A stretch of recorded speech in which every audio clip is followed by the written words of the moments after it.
Thank you. So, welcome. I'm excited to be here. I'm excited to see you all. And hopefully, the live stream people can see me, can hear me, all that jazz. So, what I'm going to talk about tonight, as Justin said, is putting the U in user research, usability lessons for young software developers. So, before I get into some of the motivation for this talk, let me tell you a little bit about who I am, because that's going to very much frame this talk. Because I have, as you can see, a very eclectic background, but all of that has greatly informed how I operate. So first, my bachelor's degrees. They're in education. They are not in computer science. They're not in user research. I started out as a K-12 teacher. I was an orchestra teacher, and I was a computer science teacher, but my degree is actually in education, not computer science.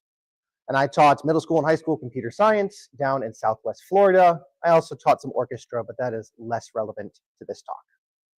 So I saw firsthand what it was like to be a teacher and to see what it was like trying to teach people programming, see what it was like to work with people and go out and essentially be in the real world. Because believe it or not, the classroom can be the real world when you are on the other side of the podium. It's very different when you're on the teacher side. I ultimately then decided I wanted to go back to school and learn some more. So I went back to school, I got a master's in special education, and then I actually got my computer science degree because I wanted to make assistive technology. Part of what I did as a teacher was, see what it was like to be a teacher, see how technology fit in that role. I said, I want to get better at this. I want to learn more. So I actually did both of these degrees at the same time. So I learned how to make tech, and then I learned how to implement tech. During my master's, I did try to make a startup. It was an assistive technology startup called Freshly Made Tech. I did steal that from one of my high school students. They did give me permission to steal that name. And it was a bust. I ran it for about 4 years, and I learned a lot, but ultimately that startup tanked. That informed, again, a lot of this talk, because I knew how to make good software. Didn't mean I knew how to make needed or wanted or usable software yet. I also spent some time working as an Android developer at Ford. That was where I really got some high-level industry experience to back up all of this classroom learning. But, I decided that I really liked the research side of things, going for those fundamental truths that are a little bit beyond just this normal everyday software development. I liked getting deeper than that. So I decided to go back and get my PhD. I'm at the tail end of that. I'm a PhD candidate, just working on my dissertation in computational science and engineering. I do that at Michigan Tech. My coursework and my research is mainly about human-computer interaction, which user research falls under. And specifically what I work on is this thing called augmentative and alternative communication, AAC.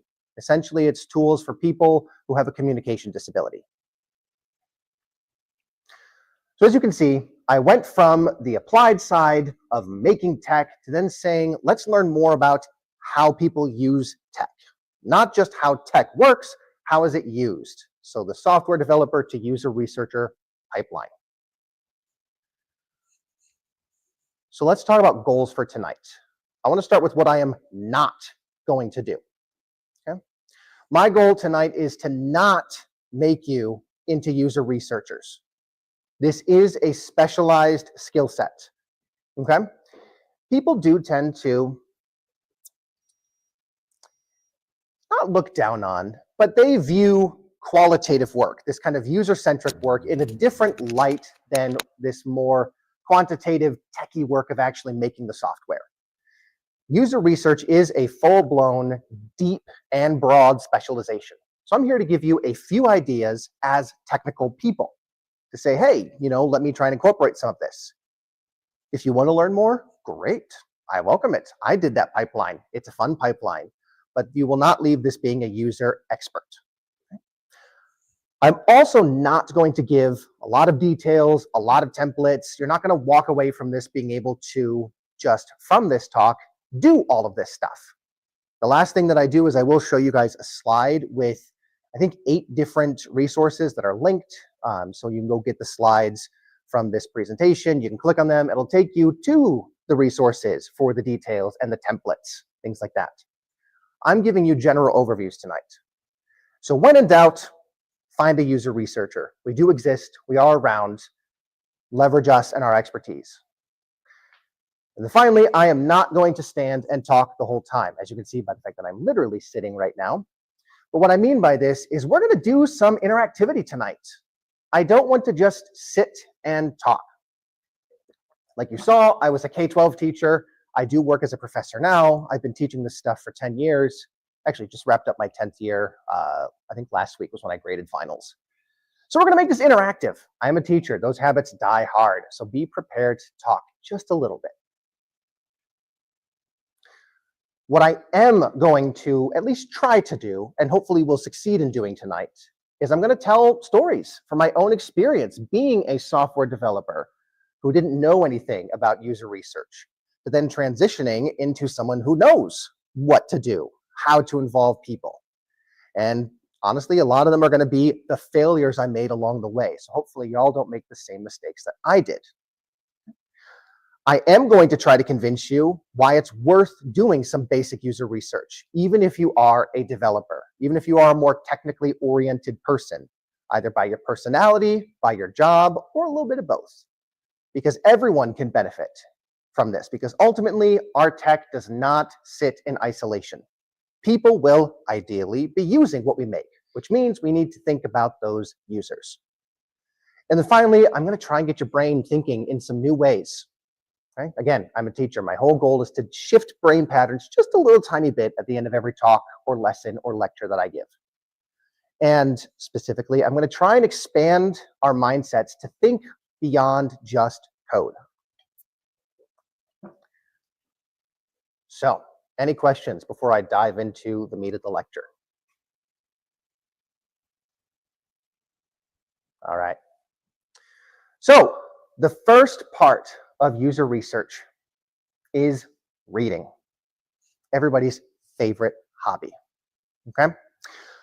Reading up is so unbelievably critical to what we do, and it is super critical for anyone who is purely a developer. Okay? These would be things like basic Google searches. That is like the most minimum reading up you can do. You can do competitor research by looking at company websites, seeing what other people are doing. You can do things like this, attending meetups and conferences to see and talk with other people live, to have a conversation. Okay? There are a lot of reasons that we want to do this. Okay? You need to know your field. Okay? You need to know what you're trying to make. Again, I'm going to try and tell stories. Sorry for the chat, I just smacked the microphone. I'm going to speak from my own experiences, tell some of my stories. So when I did my startup, I already had my bachelor's degrees. I was working on my master's degrees. I was fairly well read. It was an assistive tech startup. I had worked as a teacher. I had interned with a county board of developmental disabilities with their assistive tech team. I had seen, the industry stuff. I had been reading a lot because I was working on my master's thesis about the research space. I knew the AAC space fairly well. I know it better now, but that just comes with time and practice. I knew what was out there. I knew broadly what people were doing. I knew what research was being done. I knew what practice was being done. It meant that I was able to identify actual gaps. Not just, I don't know about this, but more, the field doesn't know about this or isn't doing this. Okay? This is super critical because you don't want to reinvent the wheel. Even if you think that your twist on it is really great. So I phrase it as, even if you really like your spokes. You don't necessarily want to try and make yet another the Chipotle of. I think about that all the time because, BB Bop opened here in Toledo and someone's like, oh, it's like the Chipotle of these kind of bowls. You had Blaze Pizza, which shut down and made me so sad because I love that place. Like, oh, it's the Chipotle of, because everybody knew kind of what that style was. It was a build your own food line. Okay? Do we really need another Chipotle of something? Do we really need to reinvent the wheel? Chances are probably not, unless you have a really, really novel spin that is grounded in all of this research, in knowing what is going on. An important note in that is that your lived experience is not the same as research. Okay? This is something that I see with young developers all the time. We just had the UT hackathon, what, 3-4 months ago?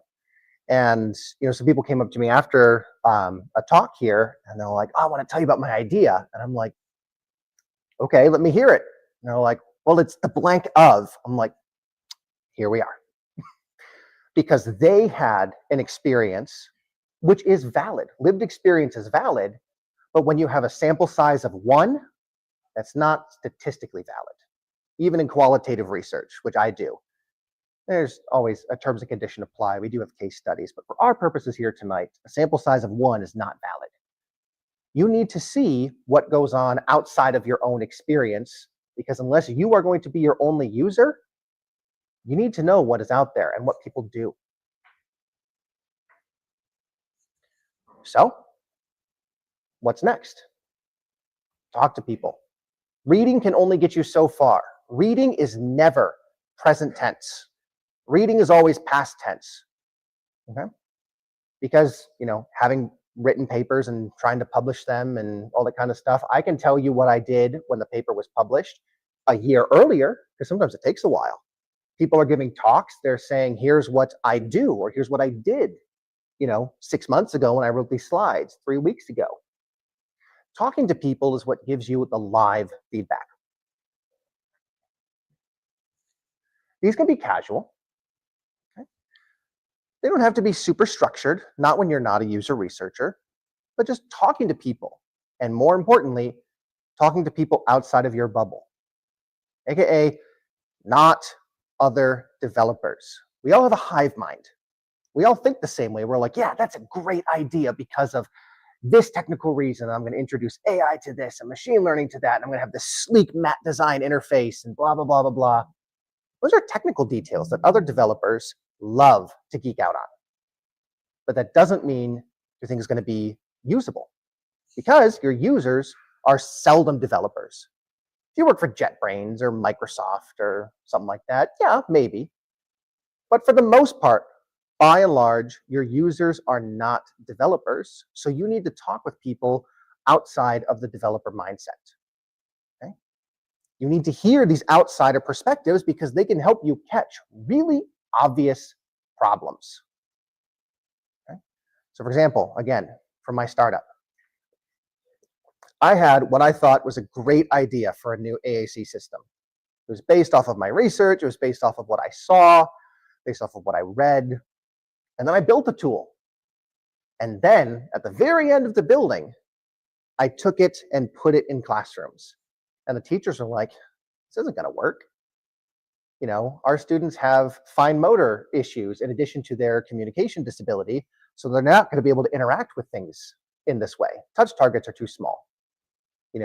All sorts of things like that. Or the content was a little too advanced for the population that I was working with." Those are things that I knew internally because, master's in special ed, I studied them in the classroom. But just by talking to teachers, they're like, "Yeah, no." And so I could have saved myself so much time by just having this really confrontation up front, where confrontation was with my own preconceived notions.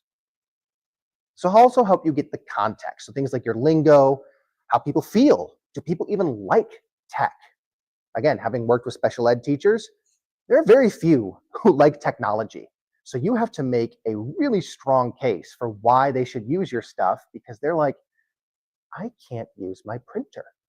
"What do you mean you want me to download something onto a phone or a tablet?" That is anathema to some teachers. Okay? You can also see the ecosystem. Again, for my case, how would this tech fit into IEP plans, 504 plans? A big problem for my startup was, how do we get people to be able to buy the app when a lot of their funding comes from these things called waivers in the state of Ohio? That's how a lot of people who make use of assistive tech are able to buy their assistive tech. They get money from the local and the state government to provide their stuff. So you have to become a provider with the state of Ohio to be able to get your stuff covered by the waivers from the state of Ohio. That was something that I had no clue about until after I had already built the thing. And I was like, I probably would have done things very differently if I had known what it was like. So here's where we get to our first little bit of interactivity. Casual conversation. Okay? Just talk. We're developers. We like our little desks. We don't like to go outside. We put on our headphones so people don't approach us. We're going to break that down a little bit tonight. So what I want you to do is I want you to pair up. 2 people, 3 people max, no more. And I want you to ask your communication partner about their desk, about their workstation setup. Could be at home, could be at work. Ask them about their setup. Be free. Take a few minutes.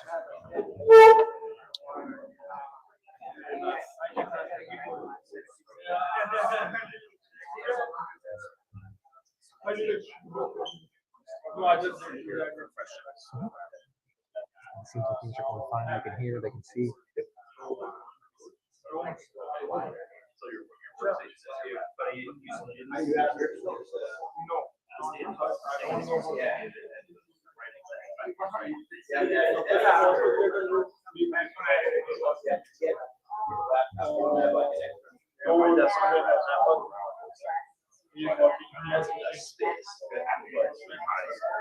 So I have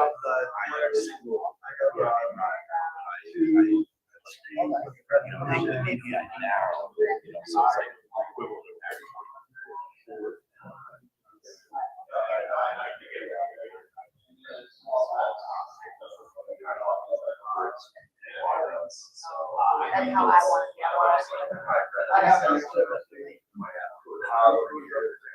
No, I don't have any. Yeah.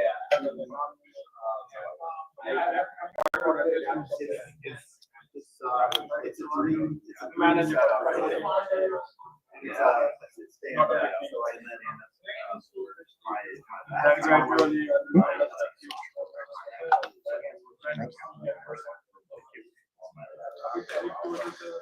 All right, 2 more minutes. Sorry, chat, that was probably pretty loud. My bad. Oh, perfect. Auto adjust volume. Just saved your ears, chat.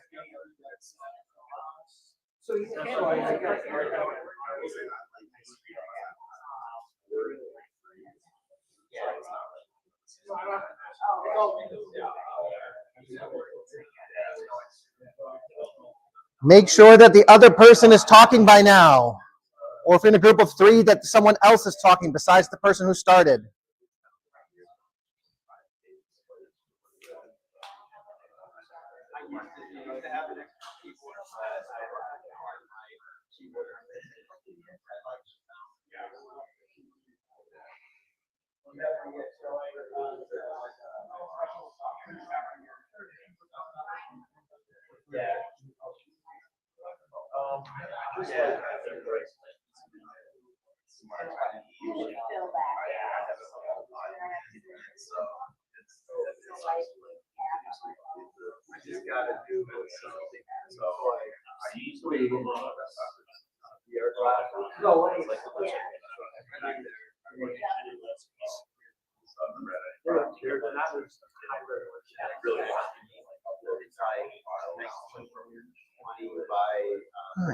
About 30 more seconds. Start wrapping up your thoughts. Bring it back if you moved somewhere else.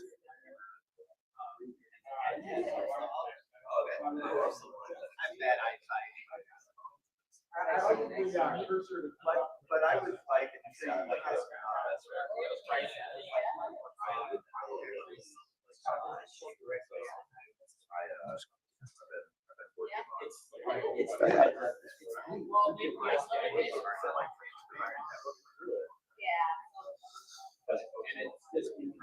All right, all right, all right.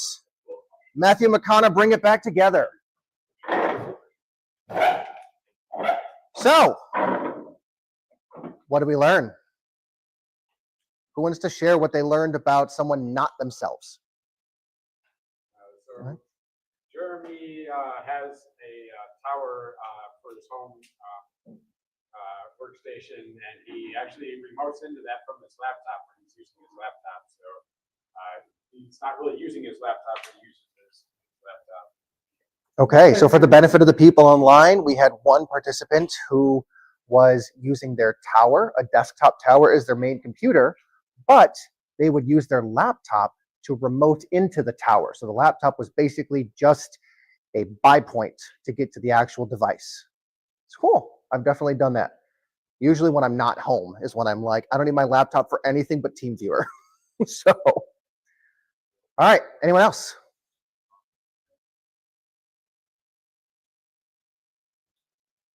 Yeah, go ahead. So the couple guys that I talked to, they both have a laptop type device, and one has a kitchen counter that they work from, and another guy has like a dedicated desk that he works at. One has a remote mouse device, like it's an Apple, so it's an Apple mouse type thing, input device, and then the keyboard. Okay, so again, for the benefit of the online people, we had a couple laptop setups. Some people would be using their laptop just on a kitchen counter, no real special dedicated space, whereas others were using a desk and would have, like wireless mouse, things like that to make it a little bit easier to use their laptop than just a trackpad. All right, one more.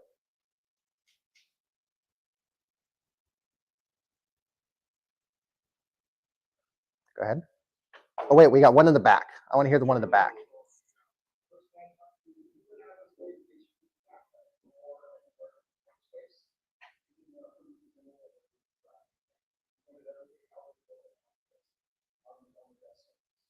Okay, so for the online people, the unique thing about this workstation setup, there was no mention of technology, but there was mention of the physical setup, which is no drawers, because drawers are a distraction. Things go in there and they disappear, never to be remembered.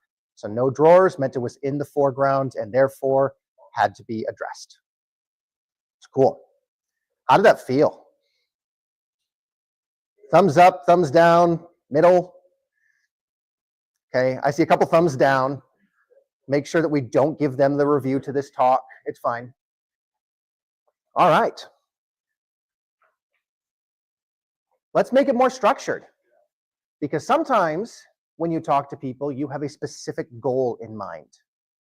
You want to dig deep down into one specific thing.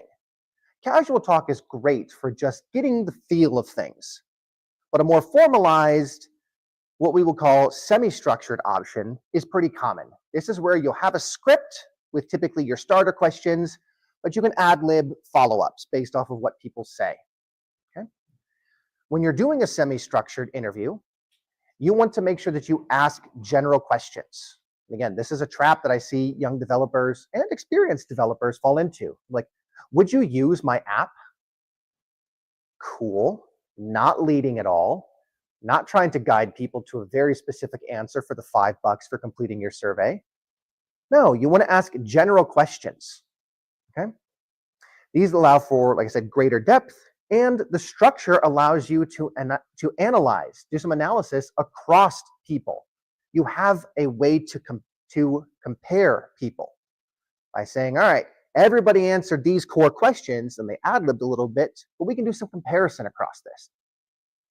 So I'm sure you guys are just wondering what my next slide is going to be. Shocker, it's another activity. I see the groans. We're now going to do the same thing, but a little bit more structured. Go into those same groups. And now I have 3 questions for you to ask. So way more directed. First thing is going to be, please describe how you set up your workstation. So pretty similar to what we started with the casual talk, but it's giving everyone a common starting point. The second is, what are the 3 most important tools you keep at your workspace? And then the third is going to be, if you could only keep one of those tools and had to get rid of the other 2, which one would it be and why? So get back in your same group, ask these 3 questions. and then just keep some mental notes on how their responses differ. Be free.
I do.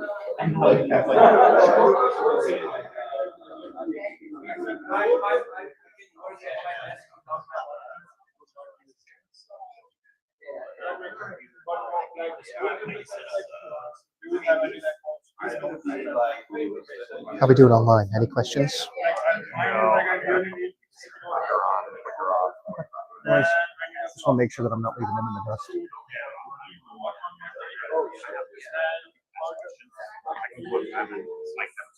Okay.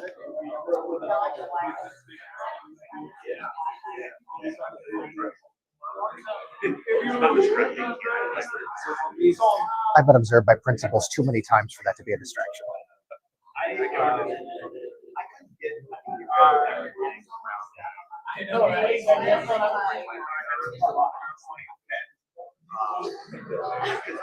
All right, switch if you have not switched yet.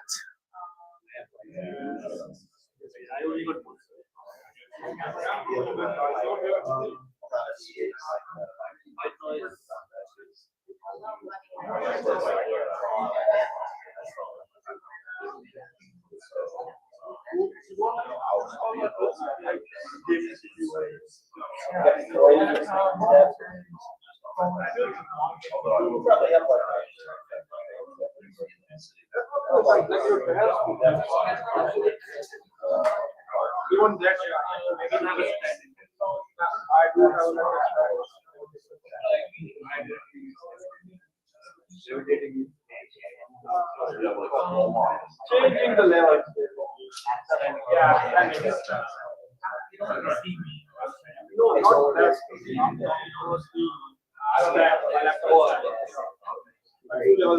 Oh my.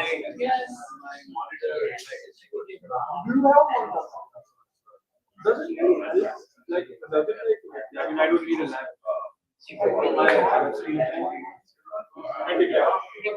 I don't have a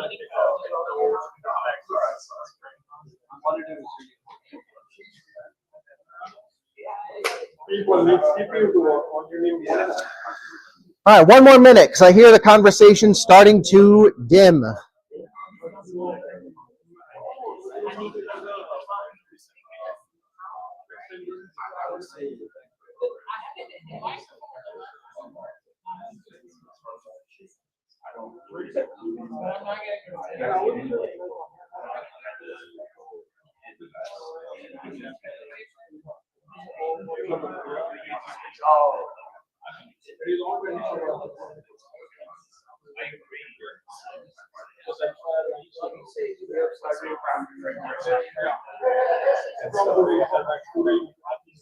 All right, let's bring it back together.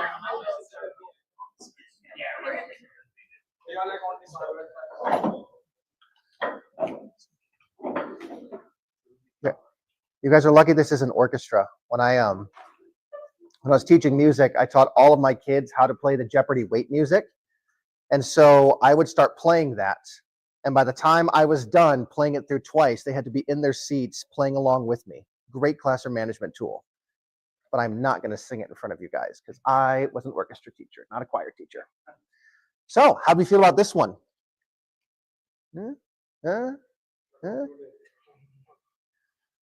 How is this different? Did you learn different things about your communication partners and their setups? Who wants to volunteer to tell both what they learned and how it was different from the casual conversation?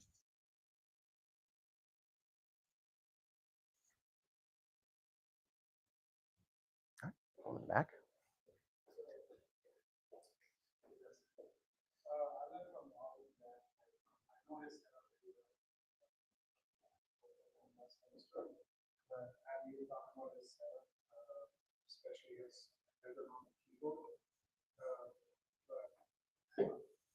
Once you were supposed to like ditch the important tools, the ergo keyboard was like one of the first things to go because he could always just. So I just thought that was interesting. Okay, so to summarize, communication partner had an ergonomic keyboard that they listed as being important, but when it came time to ditch tools, that was one of the first things they ditched because they could still use a regular keyboard. They just liked the ergonomic keyboard. So that's a good insight. That tells you some things that are nice to haves versus what are need to haves. That's great for user research. Imagine that with an app. You're trying to build an app and it's like, okay, we have these 3 features, but we have to cut 2 of them for the MVP, the minimum viable product, for the prototype you're going to take to demo to whoever. What do you cut? How do you decide? You do things like this. Who else wants to give an example? Preferably someone I haven't heard from yet. No, I did cut you off last time. That's right. Not letting me forget. All right, go ahead. So Jay, his setup, he described 3 important things he needs: is sticky notes. I forgot the other 2. You want to say? Yeah, so sticky notes to make a to-do list and to keep track. Second is my clock, Yeah. so that I can track my time. And third is like my laptop stand, so that I can just keep my face straight and use it as a monitor. I can use my laptop as a monitor. So I guess raise the height. Yeah, to Okay. raise the height. Yeah. Okay. To keep the ergonomically back. So, Mhm. yeah, So sticky notes, what to do. sticky notes for to-do list, keyboard stand, And third and is clock. third is clock. The middle one was clock. Said you would keep only sticky notes. Yeah. Okay. So sticky notes are the ones that survived. You know, for me, something else that I do in my PhD, it's mostly human-computer interaction, but I also have not officially a graduate minor, but I've taken a lot of courses in human factor psychology. That tells me a little bit about offloading cognition, so you don't have to keep it, you know, in your brain all the time and take up space that could be perhaps given to other, perhaps more important tasks. You can offload the stuff to a more durable and not in the brain memory source. So, makes sense. Offloading work. What does your tech need to do at the bare minimum? What makes your tech special versus what can people do with all sorts of other tools that you don't really need to mess around with? Sticky notes are a great low-tech solution for so many problems. Again, why reinvent the sticky note? They're cheap, they're everywhere, they're easy to make and dispose of when it comes to like writing and throwing away the text on them. So why reinvent the wheel? All right, one more example. All right, go ahead. So Joel here made me feel very privileged because he uses a 7-year-old laptop with Linux on it, and he has he keeps Wi-Fi adapter and a camera cover. He said he'd get rid of the adapter and the camera cover, and he could just use an Ethernet cable. So is the Ethernet cable the third thing? Yeah. Okay. So kept Wi-Fi adapter, camera cover, and an Ethernet cable because of an old laptop, but would ditch the Wi-Fi adapter and the Ethernet cable because you got to have internet in 2025. So again, bare bones essentials. What do people actually need you to do? So hopefully you're seeing that this is one way that we can start to narrow down what our tech should and should not do. This is great because even in my own work for my own dissertation, just like 2-3 weeks ago, my advisor had to be like, hey, Blade, You're going into scope creep. You're doing that developer thing of like, wouldn't this be cool? Wouldn't this be cool? Wouldn't this be cool? It's like, remember, we got to validate all this or invalidate it with actual people. Don't just make tech for tech's sake. I was like, I've been doing this for so long and I know these things, but it's so easy when you're a developer to slip into that wouldn't it be cool mentality. So one last question for this, because I don't think anybody really addressed it. And that's okay. We got to the most important bit first. How did this differ from just the casual talk? I obviously gave my spin on all of that, which is where I'm realizing that I didn't hear from any of you guys. So maybe one or two people share. How was this different from the casual talk? I see your hand. Give me 30 seconds to see if anyone else wants to jump in. I haven't heard from you yet, at least for this part. I guess everything that they said was just different. Mhm. Like just how they use their technology or how they see what is most important. It's just different. Yeah, so there's totally different responses when you give them a more focused target. All right, go ahead. These questions led to more conversation than they did before, which meant, like you said, more information, different information. Mhm. But there was more back and forth. He said Mhm. something, I would have said something back, and he would have said something back. Maybe I had a question about why one of his three things was important to him. So it just led to more conversation, more back and forth, which could ultimately also lead him to maybe understanding. Maybe he didn't even know what one of the important things was. Mhm. He started to answer the question, but as we spoke, maybe he realized Mhm. one of these items was important to him. So good, good. So what was brought up here was the ability to have more back and forth because it was more targeted, but also potentially the ability to lead the participant to realize some things. And the key for that is that the participant does the realizing. A big thing when you're doing semi-structured interviews and just qualitative research in general is don't lead your participant to the river you want them to drink from. Let them get there on their own. Or they might even go to a different river. When you are doing semi-structured interviews, you want to be a very gentle guide, just keeping them in the wide bounds of the problem space. Like if they're taking a long time to talk, you might say, all right, cool, that's great. Let's go ahead and wrap up this thought and move on. You don't want to lead your participants to the conclusions that you want them to have. This is where it becomes one of those skills that like you really do want to hire a user research expert for, because we practice this stuff. We make our mistakes in the sanctity of a classroom that has a safety net, or early in our career when we have some superiors above us to be our safety net. We go through these mistakes and we learn how to be as objective of a guide as possible. So that way we are getting true user data, not our words showing up in the user's mouth. So great discussion. So speaking of people, sometimes conversations are not enough because people, as I just implied, will say all sorts of things, especially if they want to, help you out with your research, especially if there's a financial incentive. They're like, hey, we'll give participants who sit down for this interview a $20 Amazon gift card. They're going to say whatever they think you want to hear because they're like, give me that money. You might get biased answers. So how can you adjust for that? Well, you go watch people. You compare what they say with what they do. Okay? So the first way that we can do this is called ethnography. Okay? This is where you go and observe people in their natural habitat. You try not to interact with them. Think of it, this is going to sound really crass, but it's kind of true. Think about like going to a zoo. Unless you were in the Cincinnati Zoo in 2016, you don't go into the exhibits, okay? You just watch from afar and you watch what these animals do. You see their behavior.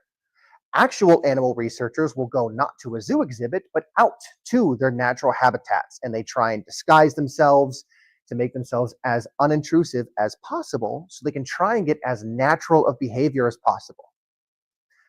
You cannot replicate this by bringing them to you. You can get close. There are plenty of people who have a usability lab, and they'll bring people into the lab to test software. And sometimes you need to do that because it's like hyper specialized things.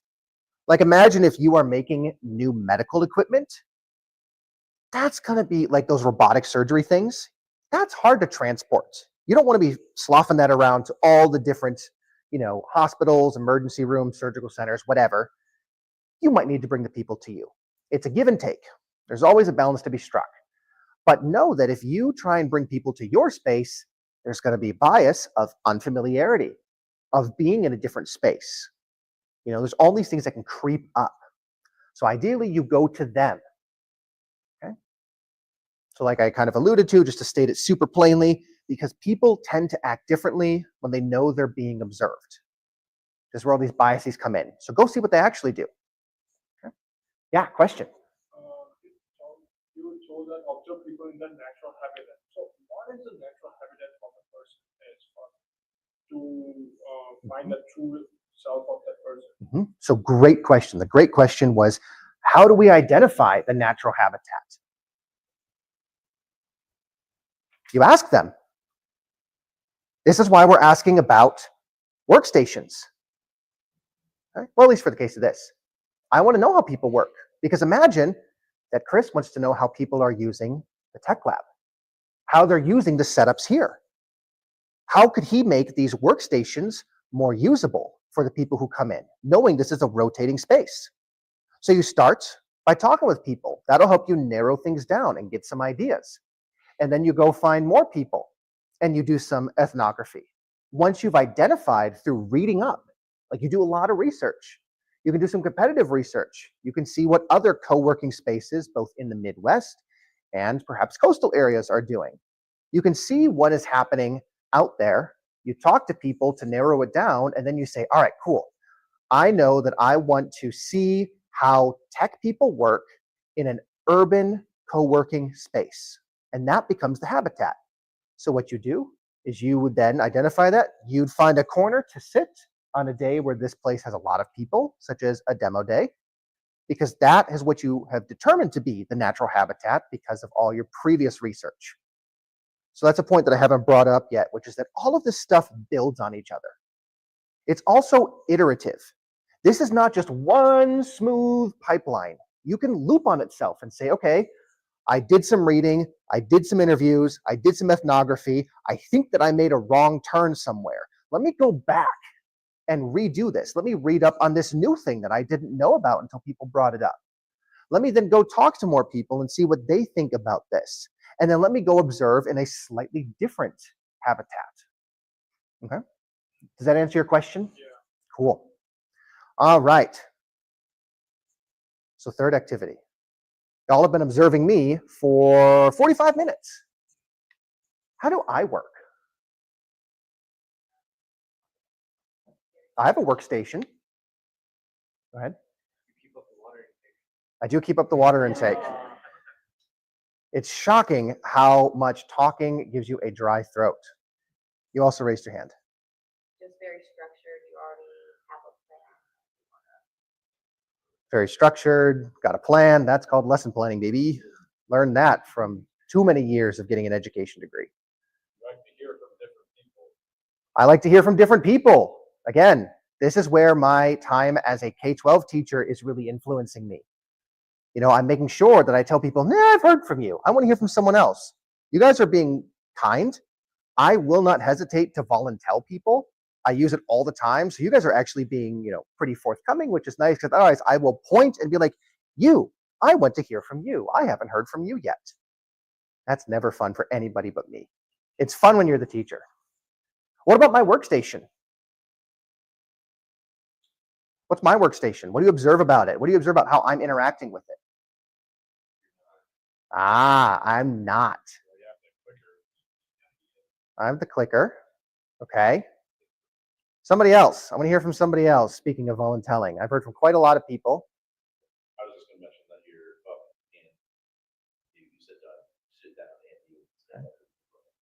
So I'm a little bit stationary. I'll sit for a little bit. I will get up. I'll move a little bit. I use the pointy. I do some pointing. Yeah. It's kind of weird having that way back there. I'm used to having my board like bam right here. So I do some pointing. So I want to follow, hear from somebody else. Someone said, I don't interact with my workstation. I know why they said it. I want to hear from someone else why they think that was said. Maybe somebody back there. I see 3 people back there. Who wants to chime in?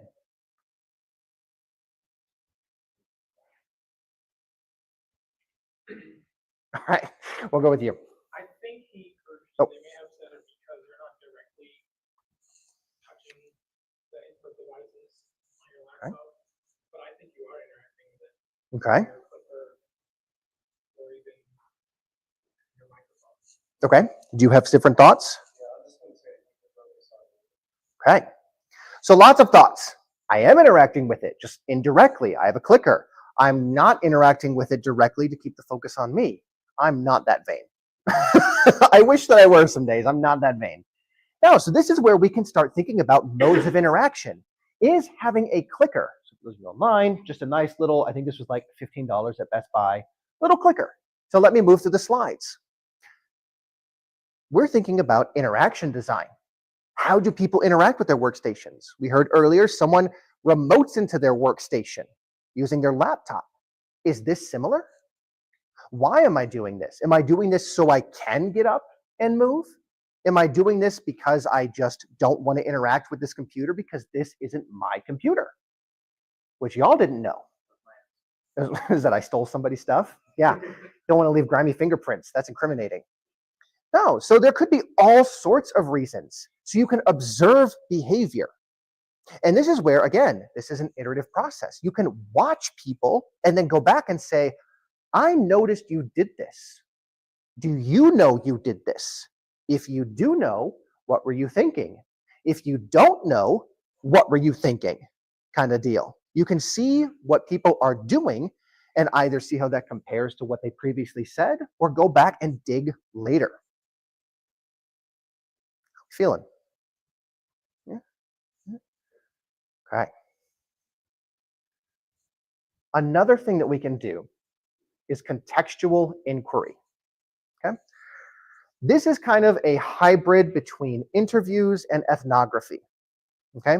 This is where you go to people in their natural habitat, but you interview them there. Now, this is a really rough definition. You know, if you read some of the user research books that I put at the end of the slideshow, there'll be some variation, but this is kind of the very broad scope idea of take interviews to the natural habitat. Because again, what people say and what they do might not align. There's the bias of unfamiliarity, or in this case, the bias of familiarity. You're going to a space they know, okay? I can navigate around my kitchen without really having to think about it. I know what's in each of the drawers, okay? Think about it this way. For those of you who drive, do you really have to look over at your panel anymore to adjust the volume if you don't have steering wheel controls or to adjust the climate? No, you can typically just kind of reach over and just fiddle with knobs and know which one you're grabbing because of muscle memory, because of ergonomic design, human factors engineering, knowing the different shapes and the different textures to know which knob is which. That's familiarity. And then you rent a car because you flew somewhere and you're like, do I even know how to drive anymore? Like everything has changed. Everything's not where it should be. I'm going to crash and die on I-75 driving to Toledo from DTW. Okay?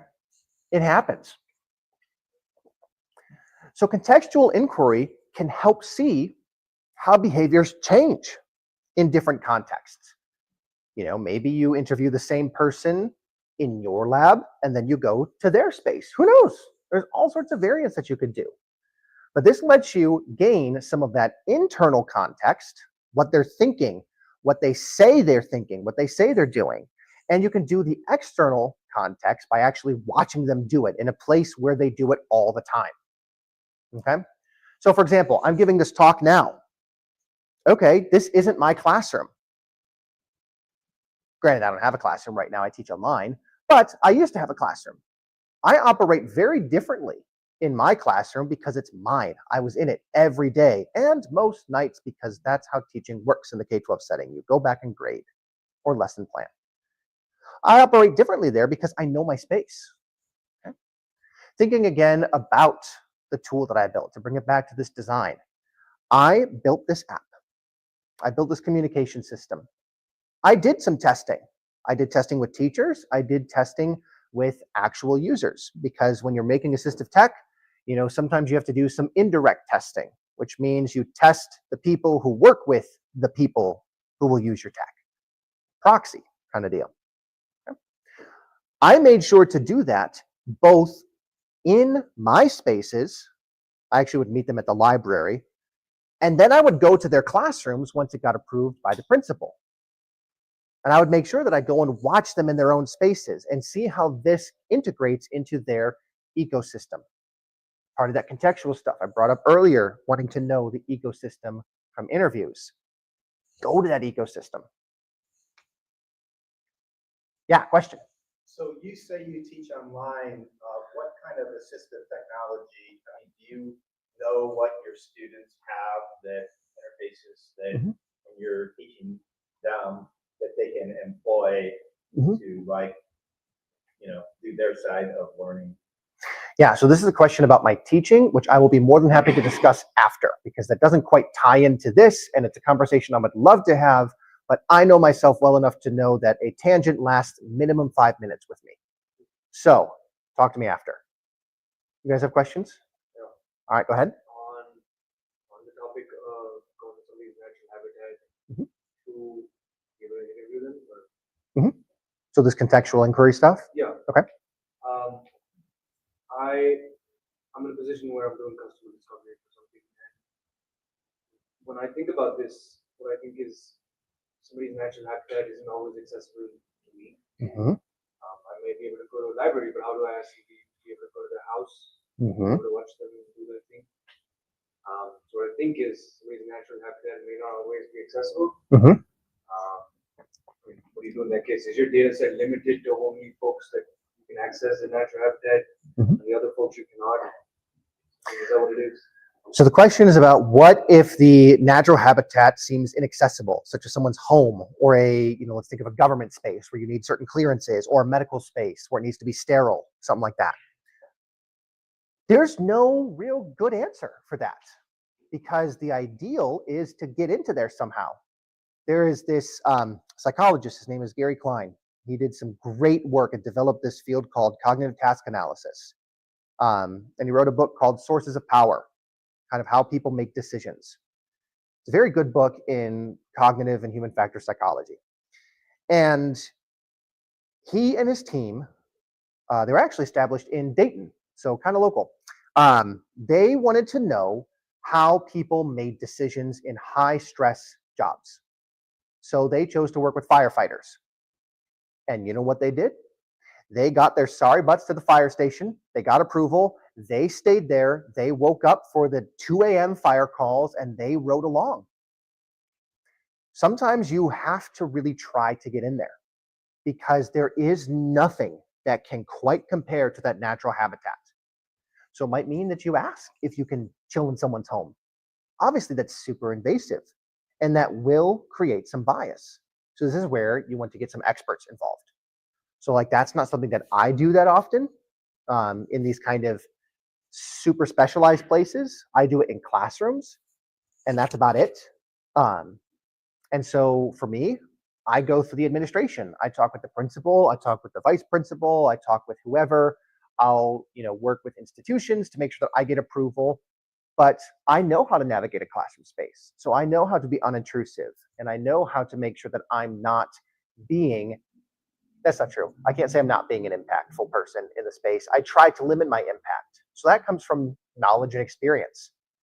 So that might not be possible either. It just depends. And that's the really kind of sucky answer, is that it just depends on what you can get at. So you might go in degrees of proxy. Obviously the most removed is they come to your space.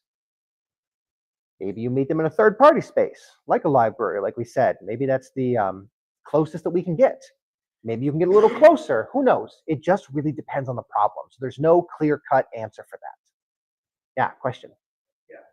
So let's say that I want to do some user research on application designing. There's really no natural habitat for someone's, I guess, other than their workstation, et cetera, to use an application. So in that case, is it like acceptable to do remote research, to get on a call with them and do that kind of research, or what's the best practice for that? So again, it just kind of depends. So remote usability testing is absolutely a thing that happens, and it's a very robust thing in today's day and age, since so much happens remotely now. So I'm assuming in this context, it sounds like you'd be working with developers. So the natural habitat is their workstation, which if it's a laptop, it's wherever their laptop is placed. Kitchen counter, co-working desk, library table, doesn't matter.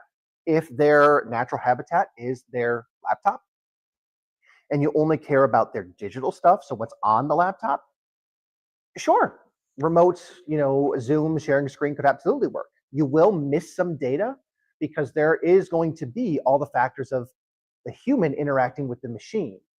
You're going to be missing how they're typing, how they're sitting. Do they have headphones on? Are people distracting them because they like to work in a library or a coffee shop? There are those kind of things, but depending on how detailed you want to get, because sometimes all that context isn't necessary. There's different levels of fidelity, different levels of details of like, here's how deep I want to go into this, or I really just care about some high level exploratory type of testing. It just depends. Very quick follow-up. Yeah, absolutely. So in that case, like, let's say that I do want to follow their eye, et cetera. Is this, is that where you set up some cameras on there locally with them and watch them use their computer? Is that the kind of thing you're talking about? So this question was about things like eye tracking. So this is where you get into that gray area of that can be specialized equipment. Thanks to Toby, it's becoming way more accessible and affordable nowadays. But 10 plus years ago, it was intense to get eye gaze. So, it just depends. Maybe you have to forego some of that context in order to use the specialized equipment. Who's to say? It just depends on what you're going for. And this is where, for kind of everybody, we're seeing that this gets really into the weeds. This gets complicated and messy because anything involving humans is complicated and messy and dirty and not at all systematic to some people. We have to find a way to turn chaos into usable information. And this is where qualitative researchers, user researchers, they have so much training and practice in doing this because unlike tech people, this is not numbers. This is not code. It's way messier. And so these are the decisions you make with your stakeholders. What do we really need to move forward? And how can we best get as close to that as possible? All right, so I'm going to go ahead and move on because we are cutting a little close to time. So speaking of testing, the last thing I want to talk about, and this is going to be kind of brief because this is one of those things that's really hard to demo, is you ultimately want to test with people. You want to get your tool out there in the hands of people, having them type away at their keyboards or using their clicky or using the trackpad or whatever. This is where we do usability testing. Now, I'm going to keep this super high level because you can, and I have taken classes on just usability testing, and that's what the entire course is about, like a semester-long graduate level course. This can get super in-depth and super detailed. So to keep it super high level, this is where you come up with a script. You follow that script for, again, like we talked about with the semi-structured interviews, cross-user comparison. You have people do tasks, okay? It can be one task, it could be a handful of tasks, it could be a whole bunch. You don't want to overwhelm people, but you want to have them do kind of the general stuff you expect people to do with your tool, okay? You recruit participants to come complete these tasks. So they'll show up. This one typically, you do kind of bring them to you because, all sorts of stuff. This one is less about seeing how things are used in context because it's not ready to be put in context yet, perhaps. And then you, as the facilitator, and you typically don't do this by yourself, at least not at first, you take notes on how they perform these tasks. You take notes where the software breaks. You take notes when they look confused on their face. This is where doing it You can do it remotely, but when you can see them, sit there like, like if you're just sharing their desktop, you don't see their facial expression of what the heck am I supposed to do? You can use this kind of data from their reactions, their facial expressions, that it took them 30 seconds to do what you thought was a 5-second task. Okay? You can use this data to refactor your design. Okay? Now, obviously, I'm talking about tech. So surely we can only do this with tech. No. This is a common myth with usability testing. You can do this at all sorts of stages in the development process. You can do this before you have written a line of code. This is actually what I'm doing for my dissertation right now. I got an email right before this talk started about the last participant I needed to schedule some usability testing for my own stuff. And you know what we're doing? Scribbles on paper to make sure that our idea is usable. We're going to manually be moving cutouts of phone screens around as if people were actually tapping buttons to navigate. So we can see, is our interaction design even usable before we ever write a line of code? If it's not, that's going to save me so much time. It's going to save me weeks, if not months, of writing code to develop a technological prototype that ain't going to work. So if you do nothing else, and learn nothing else from this talk, do usability testing. And so these slides are going to be available. I've linked to that. Go check that out, because this is one of the most powerful tools that you have as a developer for making sure that your tech is usable. Because maybe you're already deep in the process. Maybe you already have your tech. Maybe you already have your target users, your target environment. Maybe you already have a minimum viable product and you're going to version 2.0. Well, what can you do? You can test it. You can see where it breaks down, not just from bug reports, but from watching people do it live. So speaking of, I want to volunteer. Yeah, you're going to have to come up here.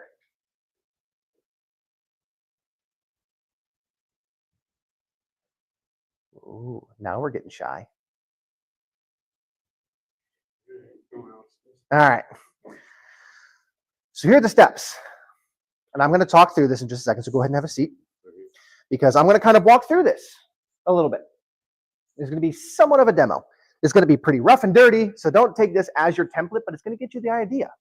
Especially because I'm also going to change from this presentation to internet browser window.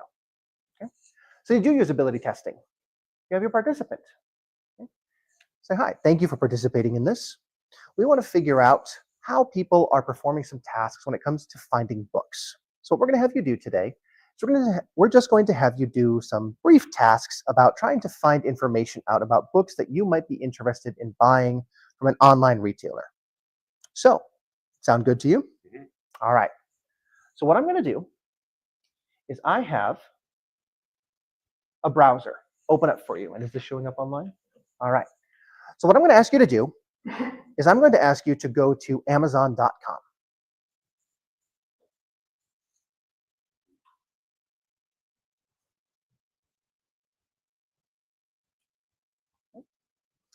And next, I would like you to search for a book called Just Enough Research by Erica Hall.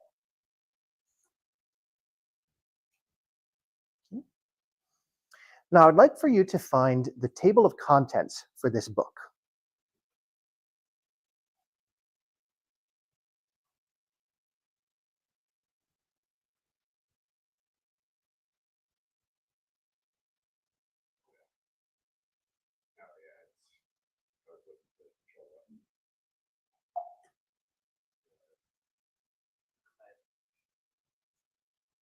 No, thank you.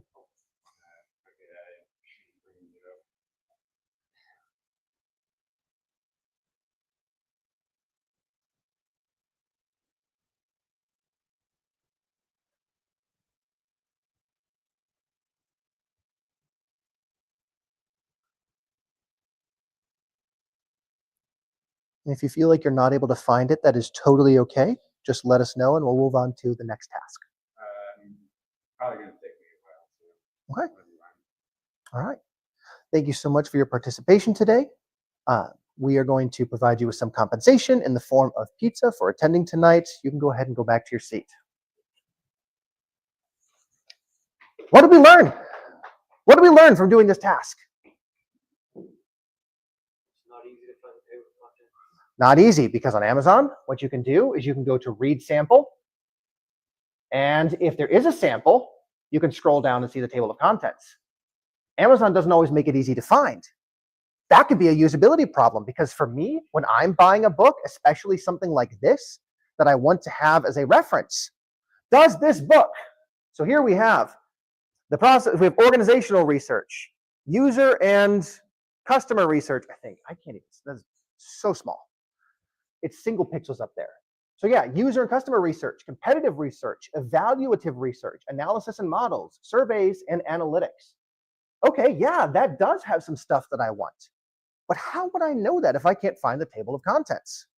So cool, we found a potential usability issue of Amazon.com. Go make your applications, go cash in on that FANG check. What else did we learn?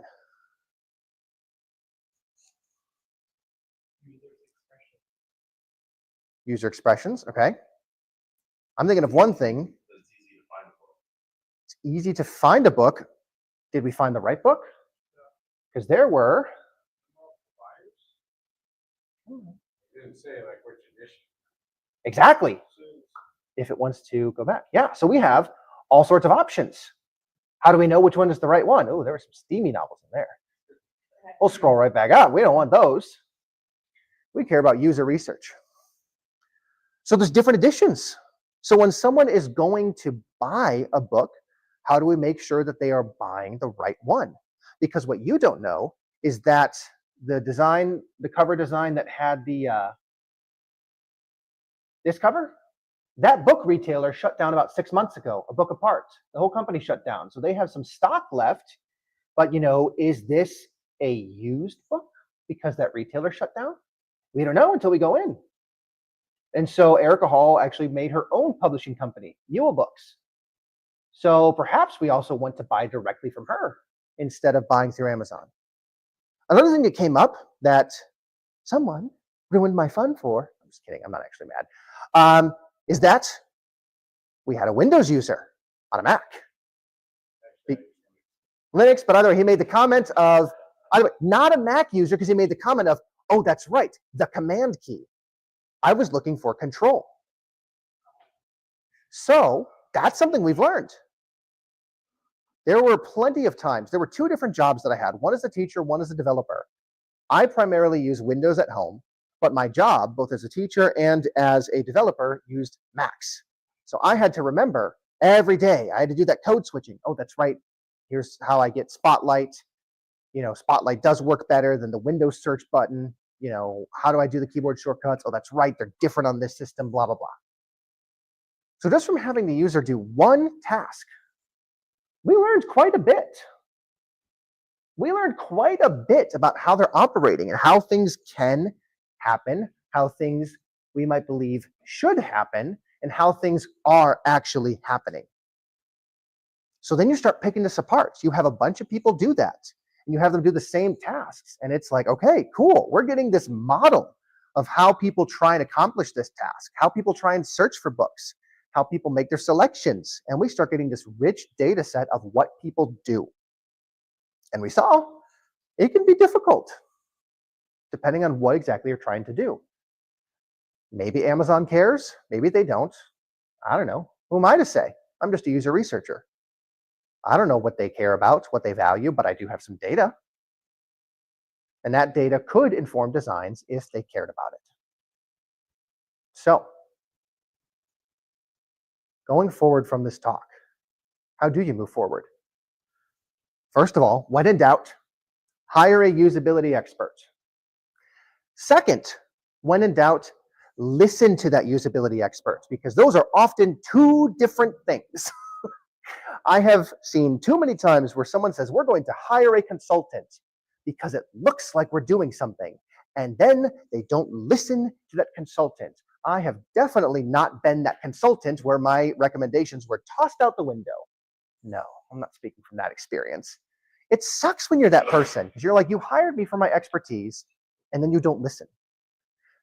So if you value this stuff, when in doubt, find an expert and listen to them. Okay? One second. No, you're fine. I'll keep that in mind because I'm at my last point. It's about to wrap up. So as you're trying to bring on usability experts, as you're trying to make a team that's not just developers, because again, you want that variety of experiences, try and get some different disciplines. So thinking of just the user side, you can have user experience or user interface design, UX, UI design. Those love to get lumped together, but they are actually different things. Graphic design. I can tell you all about how a design should be made and how it should be structured. I can't make it pretty. I am trash at graphic design. It's a skill set I'm trying to learn, but I am bad at it. So I typically try to partner with a graphic designer to help make up for my weaknesses. Content designer. What's the average reading level of a US citizen? I believe it's 6th grade, as someone said. It might have changed in the last couple of years since I last learned about this, but it is a middle school level. Think about that. Is the content of your system too complex for users to understand in terms of just the actual written text? Content designer can help with that. Copywriter.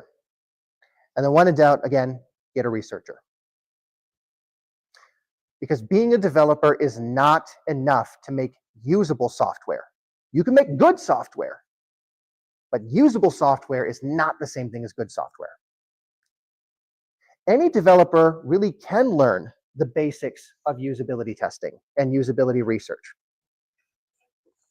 But when you want to actually go hardcore into doing some evaluation, work with usability experts.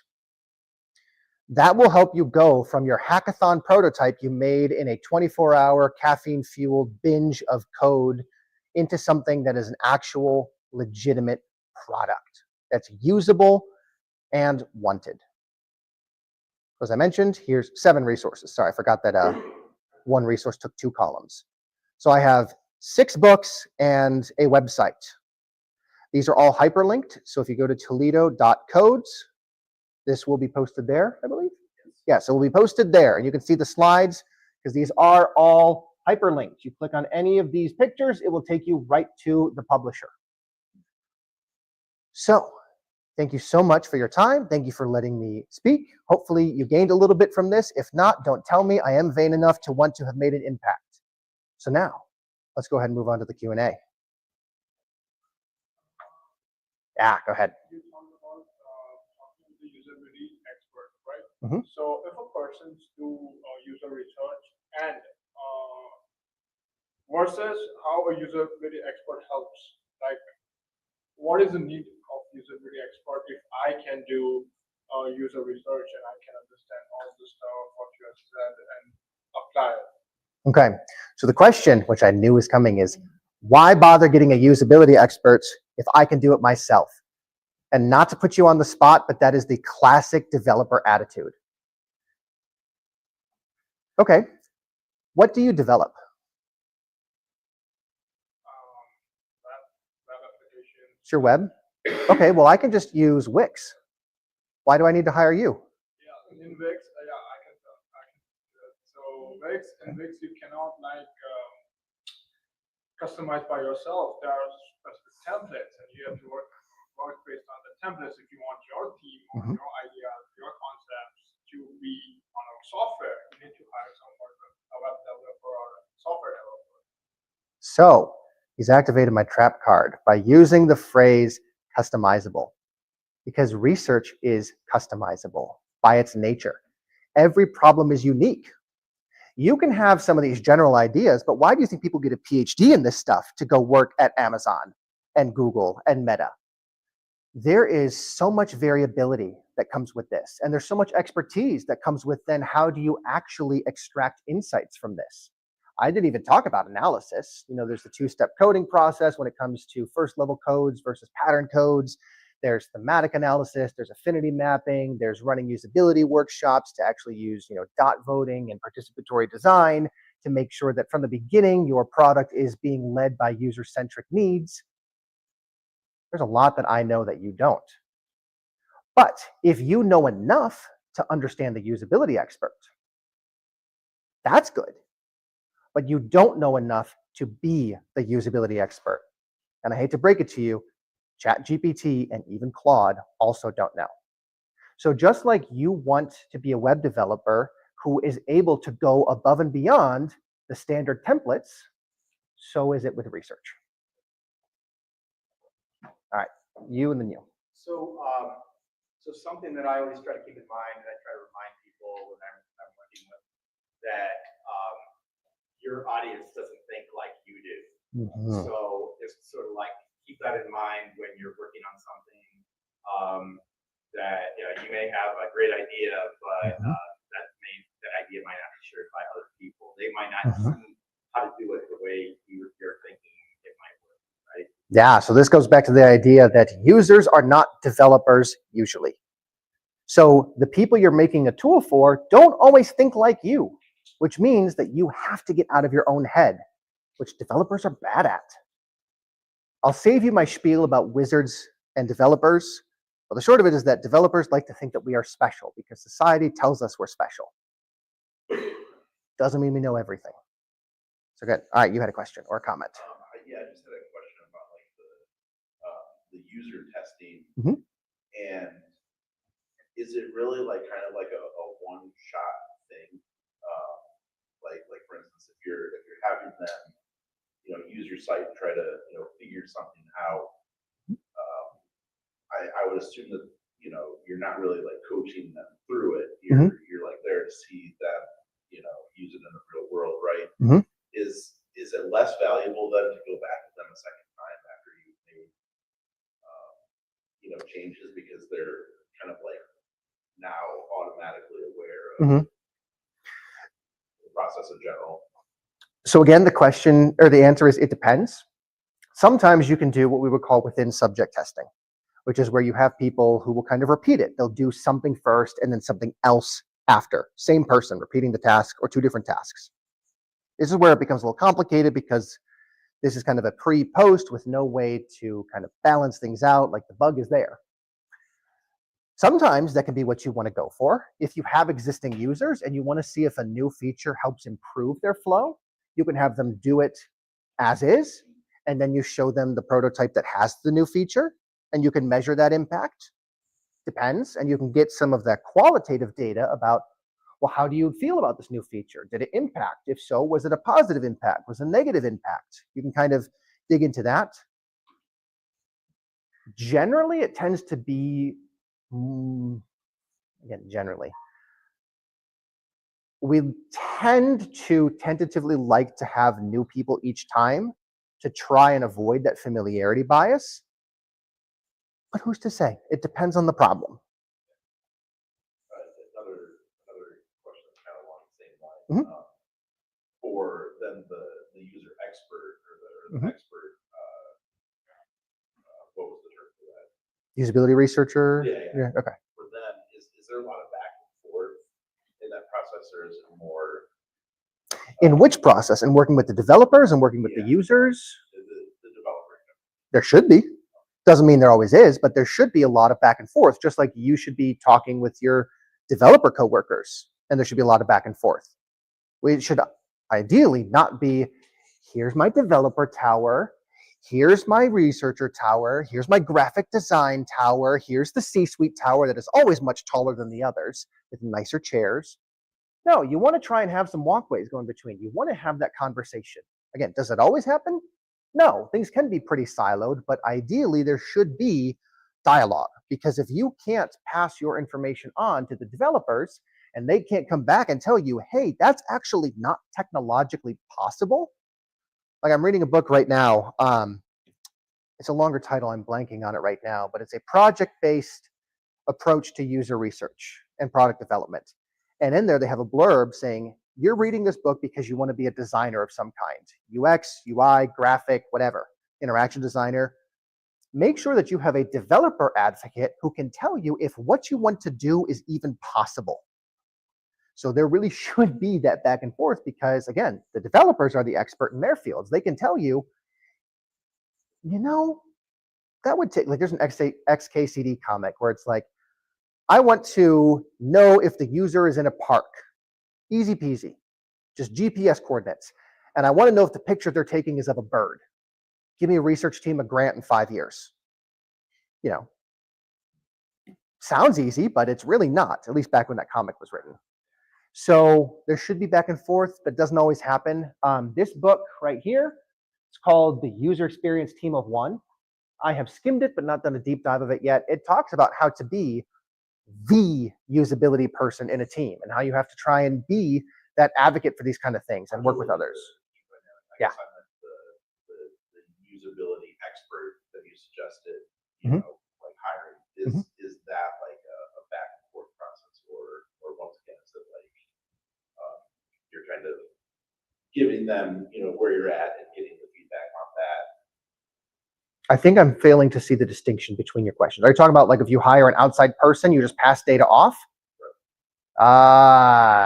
That's squishy, because hopefully you're not just saying, go be free, come back in 6 months when you have your data. There should be more involvement, whether they're directly hired or consultants. But again, that's going to be it just depends. It really just depends on the org, what their values are. So I think that's pretty much as concise of an answer as I can give is it depends.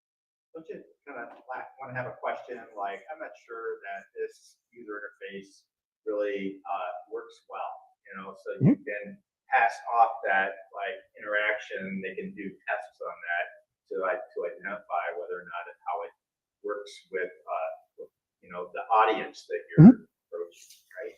Yeah, so you can absolutely provide direction and say, like, here's the questions that we have, and maybe they're not the right questions. That's something the researcher can help you define. But yeah, there is that, we have these worries or whatevs. So yeah, so ideally, no matter what, it should be a back and forth. Isn't always, but that's, in my very subjective opinion, we should strive for. Question? All right. Yeah. So let's say that I'm developing a product. I can't afford a user researcher, right? So I just want to do maybe some like a questionnaire to like get initial feedback from my particular target persona. What would be the best resources you would say we should give her? Or we should just read these books? Ta-da! Because if you can't hire a usability expert, it's still worth the $30 to $50 to buy a book to save you from yourself. Or User Interviews is a free resource.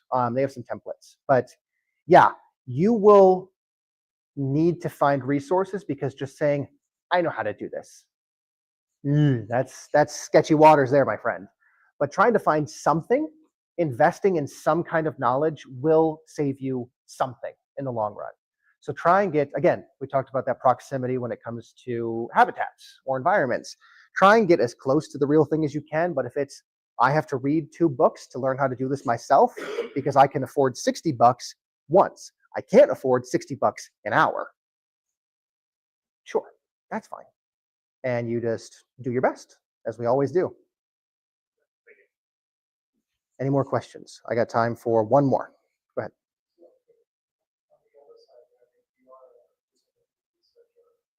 You still need to be proficient in like modern software development.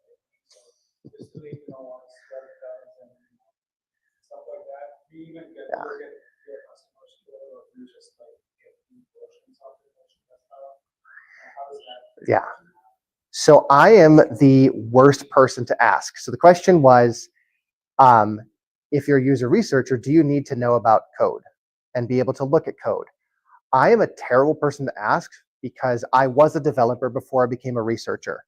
So I do it all the time. There are plenty of researchers who have no coding experience. There are plenty who were, developers that switched into this. There are plenty of people who are graphic designers only, and they can use Dreamweaver, to date myself a little bit, but it just depends. It just depends on who the person is. There are different needs for different teams. There are different expertises. Like I said, mine is not graphic design. I am trash at colors and typography and kerning and stuff like that. Like, I have read on it. I know the theory. Don't ask me to do it. So it just depends. I can leverage myself as someone who knows code and research. So I can say, let me show you how to change your code to do this. Not everybody can. It just depends on who you want to be in your specialization.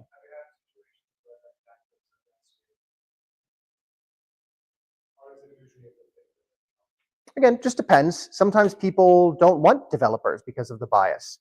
Sometimes they do. It just, again, it totally depends on who you're working with. And I think you guys are seeing the theme of nothing is really set in stone when it comes to user research. There is no right answer. There are wrong ones. There are good answers. There are better answers, but right answer, not quite so much. So if you are a person who can code and do research, great. If you're not, great. It will just change the market that you can work in. Not necessarily improve, not necessarily make it worse, just change. So, all right, I think we are just about out of time. We're right about at the 8 o'clock mark. So again, thank you so much for having me. This was a blast.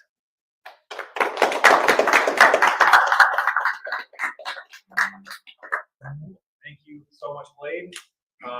Yeah, so this is Toledo Codes. We do these once a month, every third Thursday. Usually here at the Tech Loft, we will probably rotate them around, but you can go to the website toledo.codes to find out more. And also would love to thank our host, the Toledo Tech Loft. You can go to the website toledotechloft.com. They offer co-working here. They offer private offices if that's your thing as well. And so this space is available to use, to rent if you're a member or not. You can also rent the classrooms and some of the other rooms if you're not a member at an hourly rate. Yeah, thank you again. And there is pizza and over there. Please eat as much of it as you can. If you want to take some home, please take some home. I do not want to take it home. Take as much as you want. We can divvy it out. But thank you again. And yeah. That's all, folks. That's it.